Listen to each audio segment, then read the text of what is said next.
Salam sejahtera Malaysia, denyut nadi suara rakyat bergema di channel ini. Jangan lupa tekan butang subscribe, like dan share. Malaysia kita punya, cintai Malaysiaku, kita jaga kita.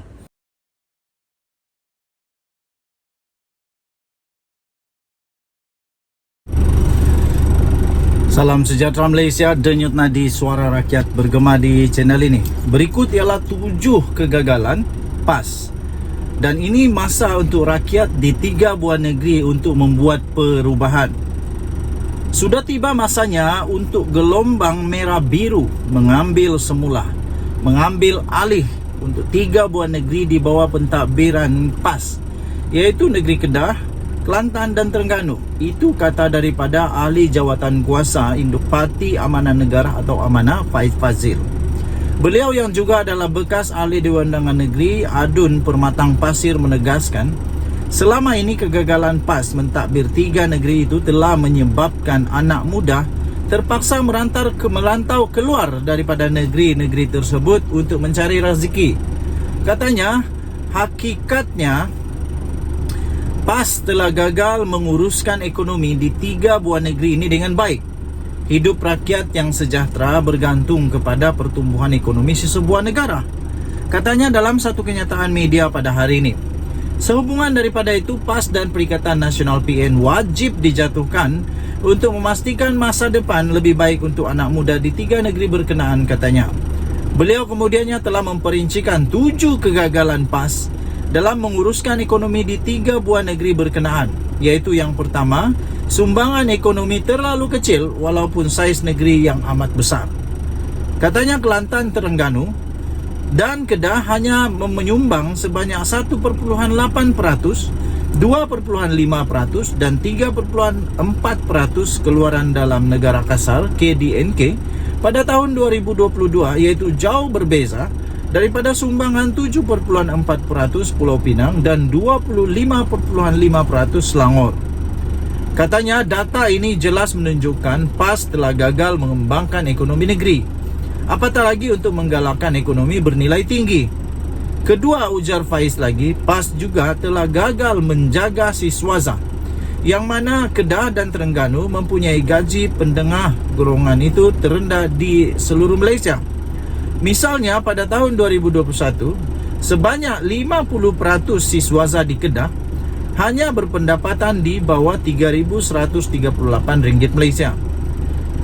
Katanya tidak hairanlah ramai anak kelahiran negeri ini yang berkelulusan tinggi terpaksa merantau ke Pulau Pinang, ke Selangor atau ke Kuala Lumpur untuk bekerja. Tambahnya lagi, gaji pendengah siswaza di Selangor ialah RM4,130. Bukanlah sebab Kuala Lumpur itu tidak berada di Kedah, tetapi pentadbiran PAS di negeri itu sendiri yang gagal, katanya. Jelasnya ketiga pula adalah PAS telah gagal mewujudkan peluang pekerjaan bernilai tinggi, iaitu setinggi manapun kelulusan akademik. Kedah, Terengganu dan Kelantan tidak mampu untuk menyediakan peluang kerja berkemahiran tinggi yang bersesuaian dengan kelayakan akademik mereka. Ini terbukti apabila peratusan pekerja mahir di Kelantan, di Kedah dan Terengganu hanya 23,2%, 26,7% dan 22,4% pada tahun 2021, iaitu sangat jauh berbeza dengan 36,2% di Pulau Pinang dan 35,4% di Selangor. Keempat, kata beliau, PAS telah gagal menyediakan kemudahan paling asas, iaitu data rasmi menunjukkan hampir 1 daripada 3 rumah di Kelantan tidak ada bekalan air pipe. Lebih teruk lagi, katanya hanya 15,4% isi rumah di Kelantan menikmati perkhidmatan kutipan sampah di rumah, dengan peratusan di Terengganu dan Kedah juga amat menyedihkan, yaitu masing-masing 24% dan 52,7%, berbeza dengan hampir 80% di Pulau Pinang. Kata beliau, politik Islam dimainkan oleh PAS, tetapi kebersihan diutamakan Kerajaan Pulau Pinang bagi memenuhi tuntutan Islam, katanya. Kelima, katanya, PAS telah gagal membasmi kemiskinan, iaitu Exco Kelantan menikmati kemudahan kereta Mercedes. Negeri itu merekodkan kadar kemiskinan mutlak paling buruk di semenanjung Malaysia, iaitu 12,4%. Manakala Kedah pula merekodkan kadar kedua terburuk dengan 8,8%. Tetapi negeri di bawah Pakatan Harapan PH mempunyai kadar kemiskinan mutlak terendah, iaitu di Selangor mencatat 1,2%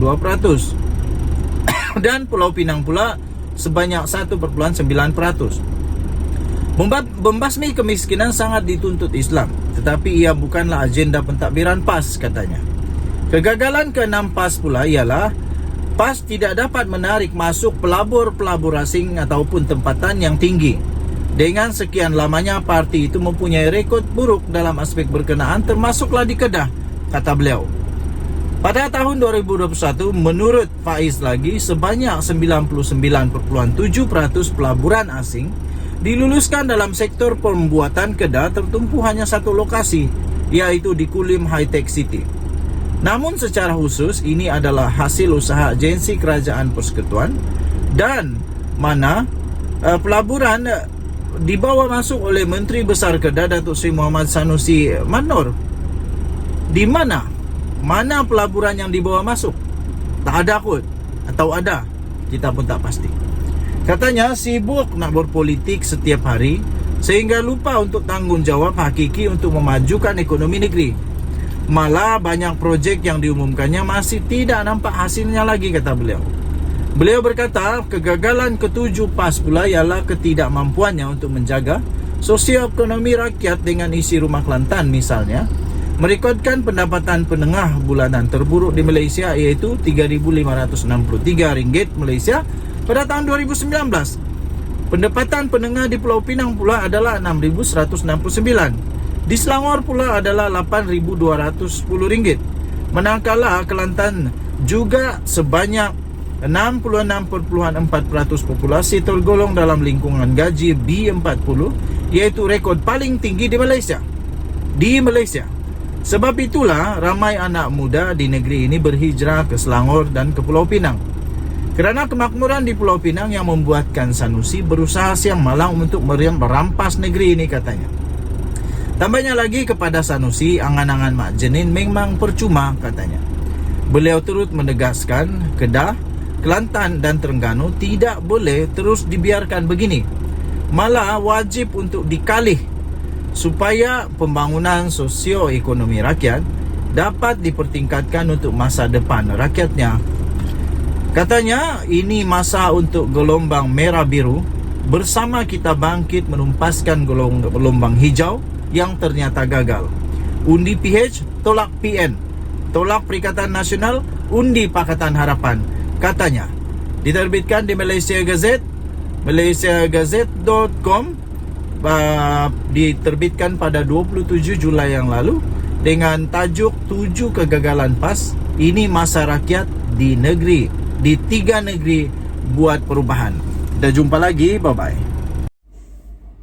Salam sejahtera Malaysia. Selepas ada orang PAS menyamakan Pahang dengan Kelantan sebagai dalam satu liga, akhirnya seorang exco daripada Pahang tak puas hati. Memang PAS ini seolah-olah nak cari pasal saja. Tak payahlah nak samakan dengan negeri orang pulau nak berkempen. Tak payahlah nak samakan dengan negeri orang. Kali ini negeri yang disamakan negeri agung pula. Kerajaan Pahang, jajahan dulu yang Maha Mulia Seri Paduka Baginda yang di-Pertuan Agong pula. Secara kebetulan Sanusi pun kena dakwa. Salah satu pendakwaan itu kerana telah mempersoalkan tentang penubuhan kerajaan perpaduan dititahkan oleh Agung. Exco Pahang membalas Muhammad Amar, kau punya. Ini baru best. Exco Pahang itu berkata liga kita tak sama. Siapa kata sama? Aduh, come on lah Muhammad Amar. Sama kah? Mana yang sama? Tang mana yang sama? Dengar dengan teliti. Exco Negeri Pahang Fazli Muhammad Kamal menafikan kenyataan timbalan Menteri Besar sementara Kelantan Muhammad Amar Abdullah yang menyifatkan Kelantan dan Pahang berada di liga yang sama.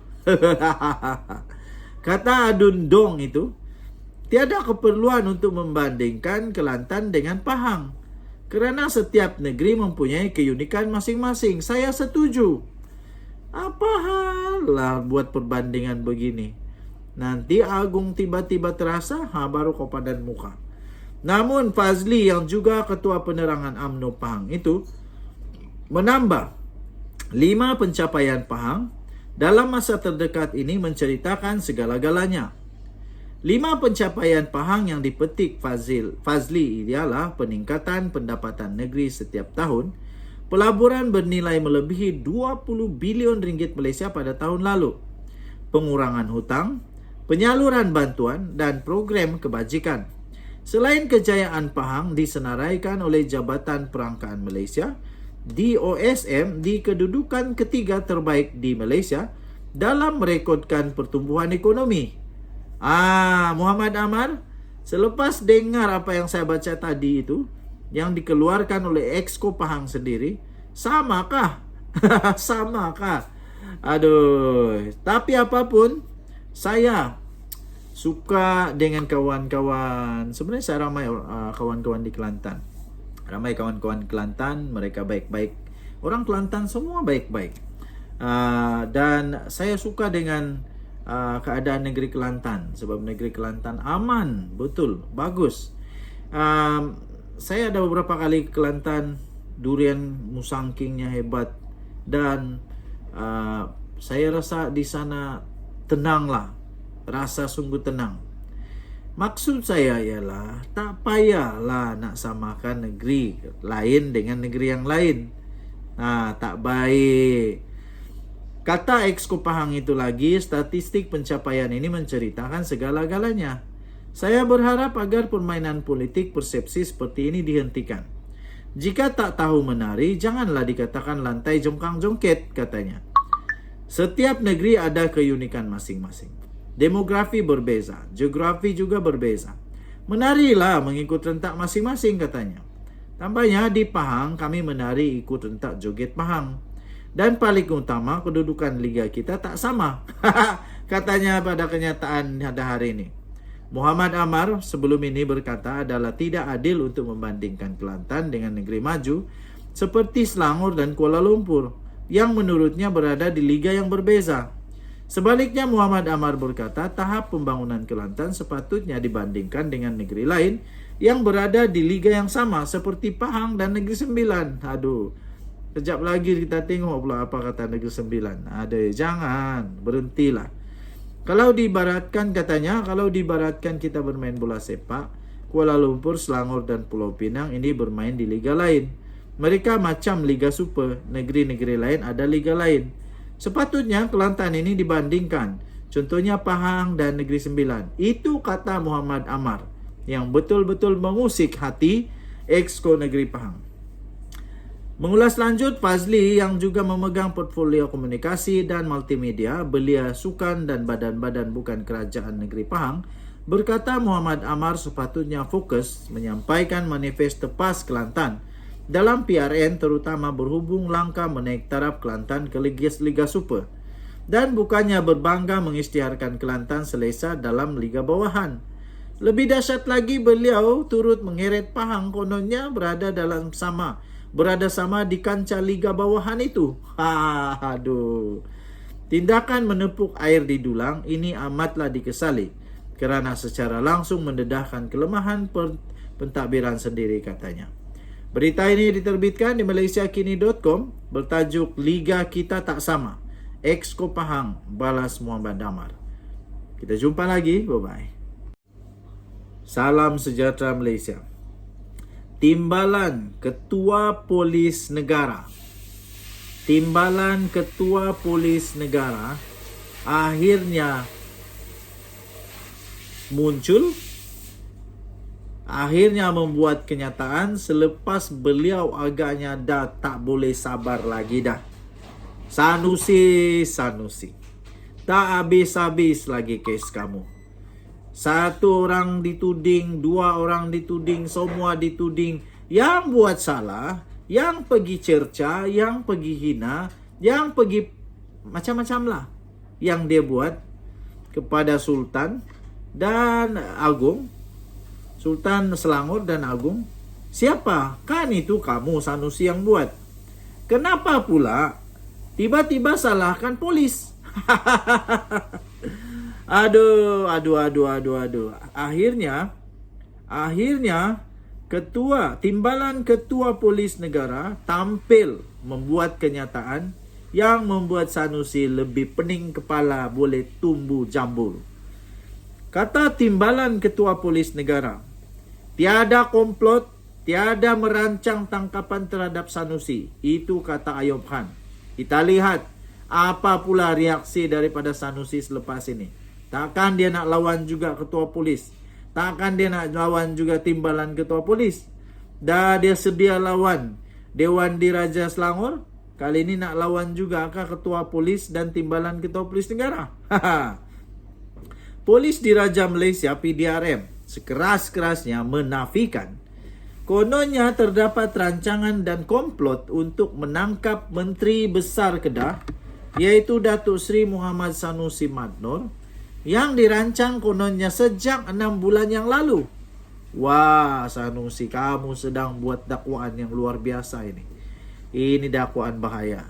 Timbalan Ketua Polis Negara, Datuk Seri Ayub Khan Maidin PC, berkata penahanan yang dilakukan terhadap pemimpin berkenaan, iaitu Sanusi yang celupar itu, adalah berdasarkan kronologi siasatan yang telah dilakukan oleh pihak polis.